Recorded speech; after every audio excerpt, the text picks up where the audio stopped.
Vamos a tocar un tema, una enfermedad que muchos lo conocen, pero vamos a ahondar un poquito en las cosas que no son tan ciertas de esta enfermedad, que son mitos.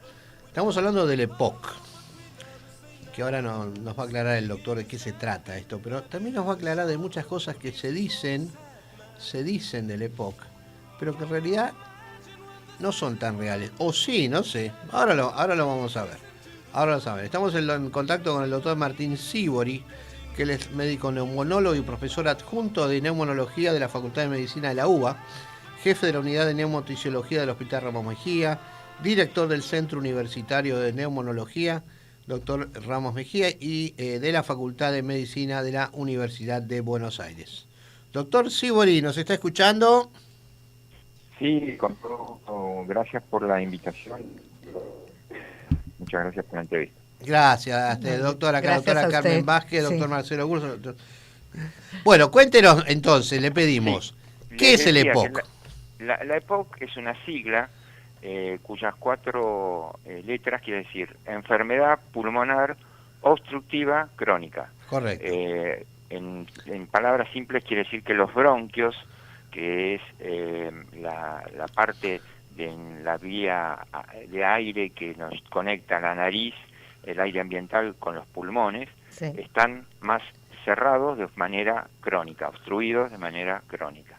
Es, Bien, eh, bien, bien, Casi bien. el 90% de la EPOC está vinculado al consumo de tabaco. Sí. Tabaco, Y hay, claro.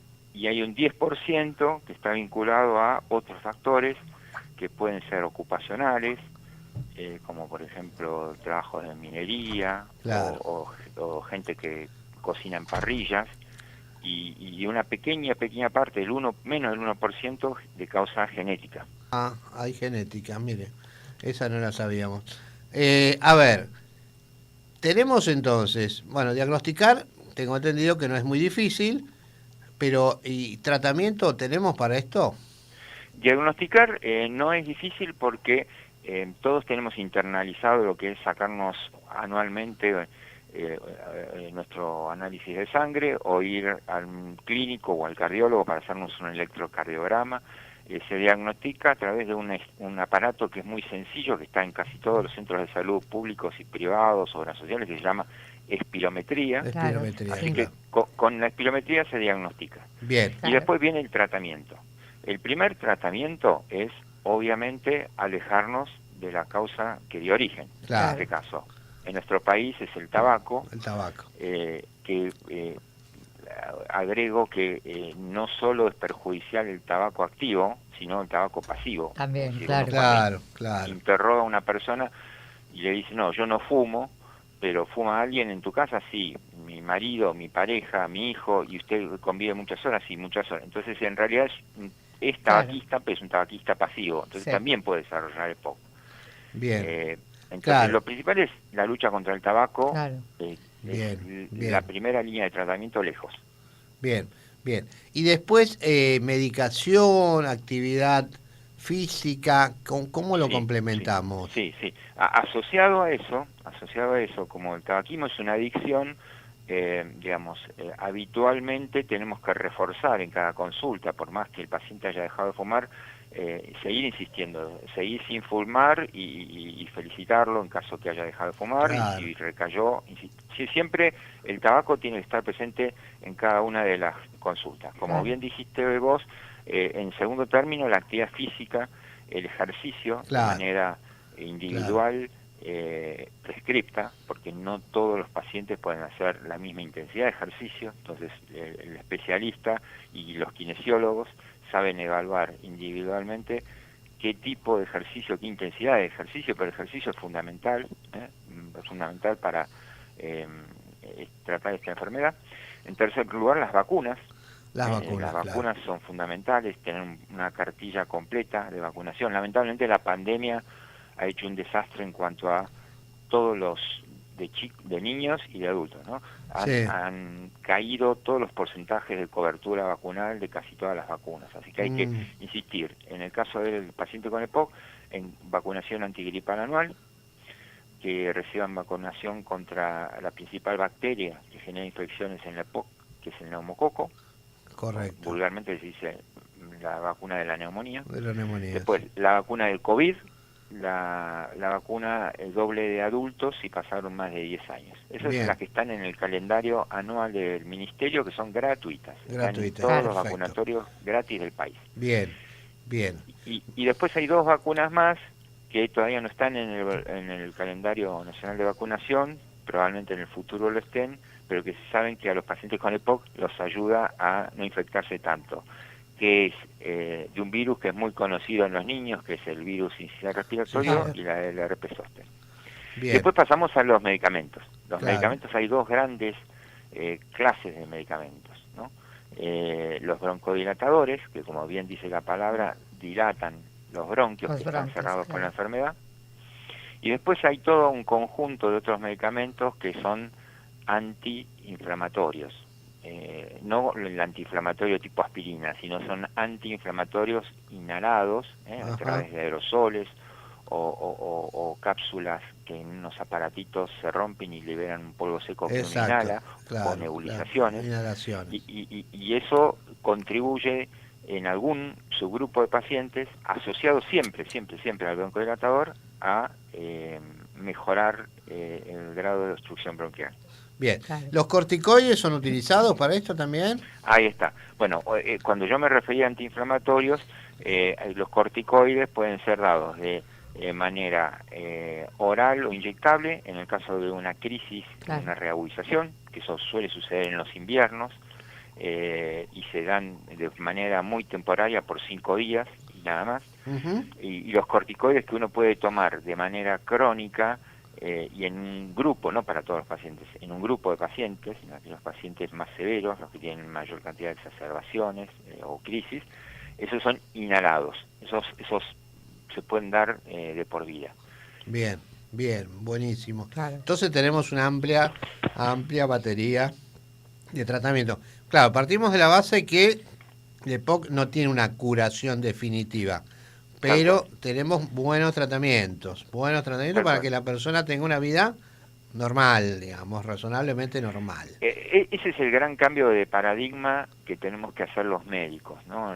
Yo cuando estudiaba en la Facultad de Medicina, hace 40 años, se decía que la EPOC era una enfermedad irreversible, en la cual no había cura.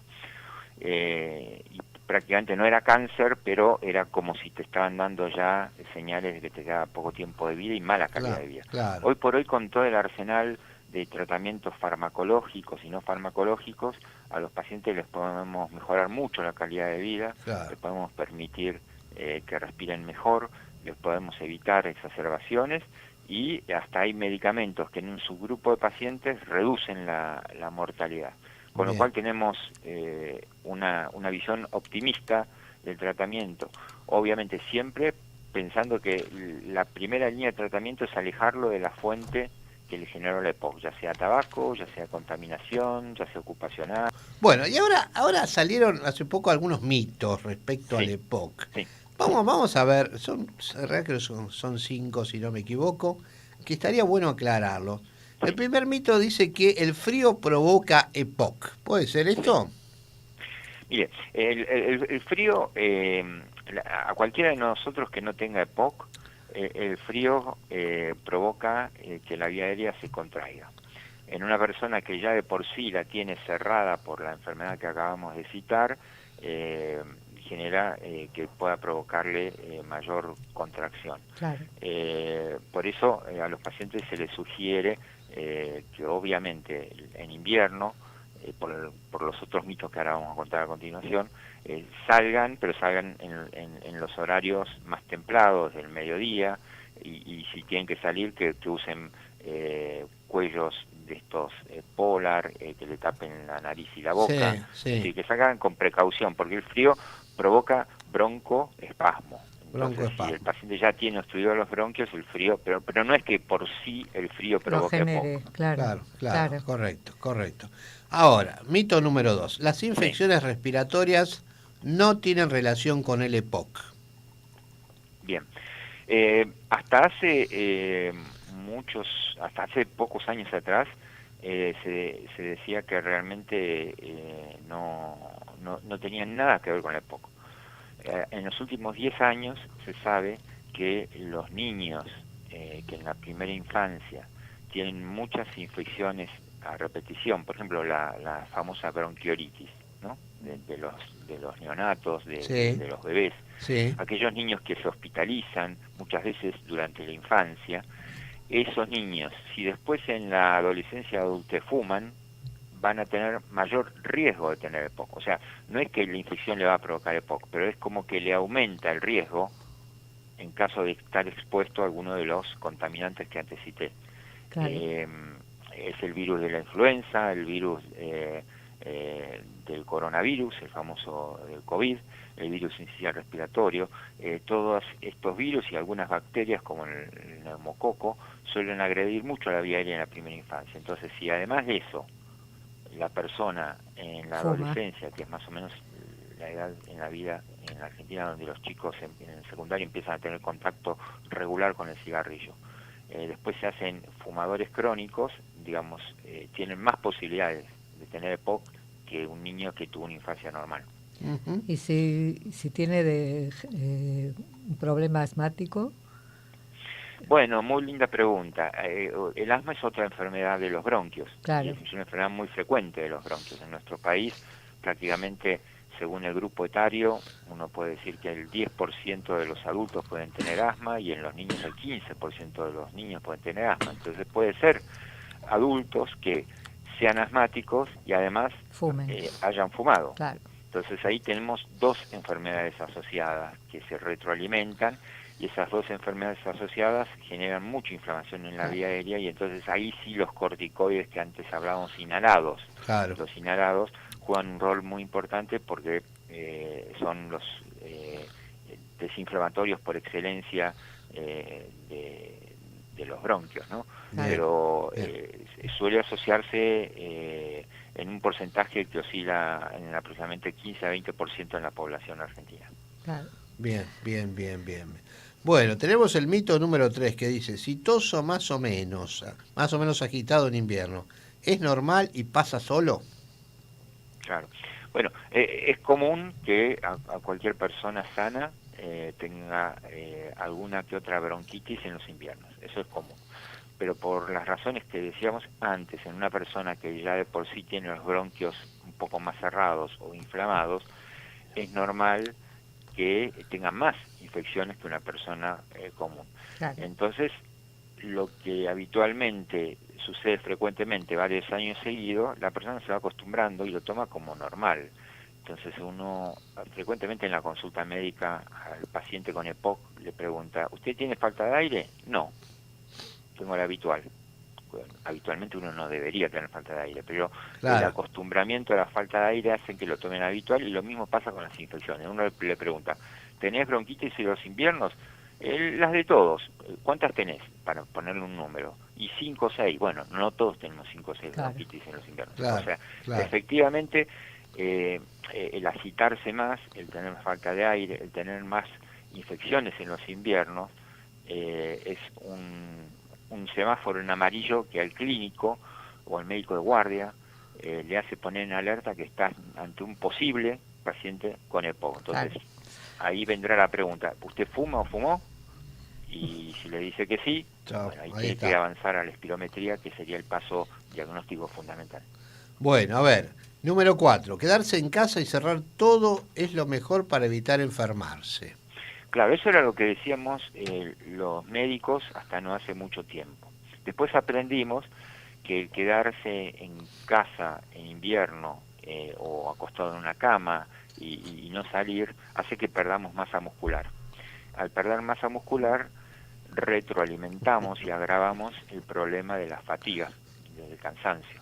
Entonces, en los últimos 20 años hemos aprendido a que los pacientes, el peor enemigo de un paciente con EPOC es el ser sedentario. Entonces les pedimos que hagan actividad física, obviamente como dije al principio de charla supervisada por el kinesiólogo, supervisada por el neumonólogo, en programas de rehabilitación respiratoria, pero el ejercicio físico forma parte del tratamiento y es tan efectivo como una droga en disminuir la falta de aire, en disminuir las crisis respiratorias, en mejorar la calidad de vida, y hay evidencia hasta de mejorar la sobrevida. O sea, fíjense qué importante es el no quedarse quieto. Entonces las recomendaciones serían días de mucho frío, obviamente, priorizar las horas del mediodía o después del mediodía como para salir, taparse la vía aérea, como antes explicamos, ventilar los ambientes es fundamental. Claro. Lo habíamos, ¿se acuerdan ustedes en la época del COVID? Que salían avisos por la TV y eso sigue estando vigente, es decir, dejar por lo menos abierta 3 veces al día, 5 minutos, puertas y ventanas de manera opuesta para que se establezca una ventilación cruzada. Eso sigue siendo una buena recomendación. Una buena recomendación. Bien. Y que la actividad física mínima, digamos, recomendable sería idealmente 3 veces como mínimo, ideal 5 por semana, salir a caminar 30 minutos. O sea, con eso no perdemos masa muscular, y al no perder masa muscular nos vamos a fatigar menos, mejora nuestra capacidad inmunológica, aeróbica. Para cualquier... Antes los médicos, antiguamente decíamos, no salgan todo el invierno, y aprendimos que después estábamos equivocados. Justamente tenemos que hacerlo, pero inteligentemente. Eso influye bien en cualquier enfermedad. A ver, y tenemos el mito número 5 que dice: no hay mucho que se pueda hacer en invierno, hay que esperar que pase. Claro, bueno, está relacionado un poco a la pregunta anterior. Hay que tratar de evitar estar en lugares con mucha aglomeración de personas, y si fuera así, la sana costumbre del barbijo, recomendarla. Los pacientes con EPOC, al tener mayor propensión a infecciones, está bueno si uno viaja en un subte o en un colectivo lleno de gente, o va al cine y está el hall lleno de gente. Bueno, el uso de barbijo no está mal, porque eso filtra, y todo lo hemos vivido en carne propia, cómo baja la tasa de infecciones. Hay que ventilar a los ambientes, como antes comenté. El lavado de manos es fundamental. El lavado de manos es fundamental, porque muchas veces sin querer, inconscientemente, llevamos la mano a la boca, y ahí las gotitas con virus o bacterias después las pasamos a un familiar, o el familiar nos las pasa a nosotros, o a un intermediario, que puede ser un vaso o un utensilio. Entonces nos contagiamos. Entonces el lavado de manos frecuentes, y todas las vacunas al día, tener todas las vacunas al día. E insisto en la actividad física, digamos, aprovechar el momento del día más templado, como para darse, aunque sea una vuelta manzana, 2 vueltas manzanas, para no perder masa muscular. Bien. Doctor Martín Sívori, muchísimas gracias por sus consejos, la verdad, excelente. Sus explicaciones